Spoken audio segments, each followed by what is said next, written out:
Shalom brothers and sisters, Bedouin the Preacher. So tunghayan natin ang mga mensahe ng isang Islam na si Ali Javier na wala daw original na Biblia.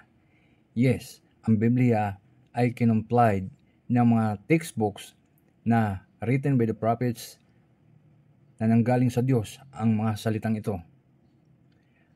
Ang Biblia ay na-complied lamang nitong after ng mga New Testament at ginawang Biblia upang pag-isahin, upang tawaging Biblos sa Greek o Biblia.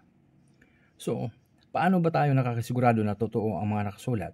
Yes, kasi ang kinatigan ng Diyos ang mga propeta at isulat ito upang ma-preserve ang mga salita ng Diyos upang maging guidance ng mga tao dito sa sanlibutan. Hindi tulad ng Quran na 14th century lang at 1923 lang ito kinumplied na maging Quran. So, itong mga Islam, hindi nila alam ang history kung ang propeta ba nila na si Muhammad ay totoong propeta. So bigyan natin ng tugon ang paratang ng isang Islam, balik Islam ko na si Ali Javier. Compilation of the original Old Testament. How was the original Bible complied? Its assemblage can be traced through scripture in a fairly accurate manner after Moses wrote the Pentateuch. Si Moses ang nagsulat mismo ng mga librong ito.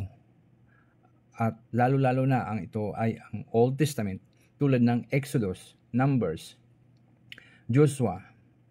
At mababasa natin din yan sa Matthew, John, and Roma. The Covenant and Preserved, Deuteronomy 31, verse 24. Basahin natin dito kung paano naging preserved ang Biblia. Okay?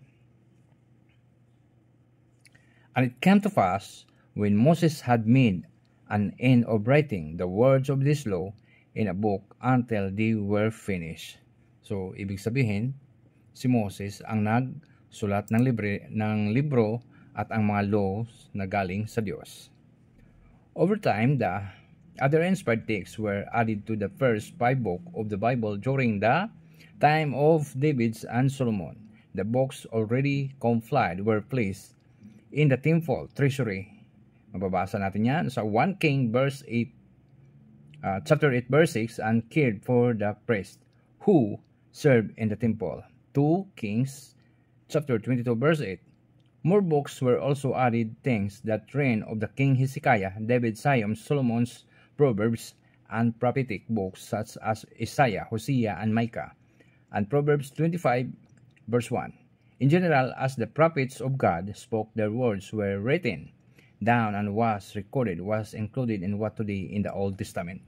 So, ibig sabihin, totoo ang mga salita ng Diyos na nasa Biblia dahil sinulat ito ng mga propeta at i-preserve at gawing libro. Okay? So, ito ay inspired words of God na para sa ating mga tao. During the exile of the Jews and in the 6th century BC, the books were preserved. Around 538 BC, the Jews returned from the Babylonian captivity, and Ezra, the priest, later added their inspired works to the compilation of a copy of the Torah, was stored in the most holy place of the Second Temple, where the Ark of Covenant used to sit. Following meticulous process, other copies of the Torah were made to protect and preserve the inspired writings. The collection of Old Testament books written in Hebrew language is what Judaism calls the Hebrew Bible. So paano yan, Ali Javier? Mali na naman ang paratang mo. In the 3rd century BC, the Old Testament books were translated into the Greek by a team of 70 Jewish scholars, with the finished work being called the LXX, which stands for 70, or the Septuagint, a Latin word divided from praise. The translation of the 70 inspired. The Septuagint was certainly used and quoted by the apostles, including Paul, in their writings. The old manuscripts of the 70, including some 1st and 2nd century BC fragments. So, paano yan, Ali Javier? Yung Quran mo kasi, yun ay based sa mga chismis. Dahil unang-una may mga Kristiyano at Hudyo sa lugar ni Muhammad kung saan siya nagpanggap na siyang propeta upang utuin at linlangin ang mga tao at patayin at nakawan. Yun ang totoo ng history ng iyong propeta, Ali Javier. Makinig ka, Ali Javier.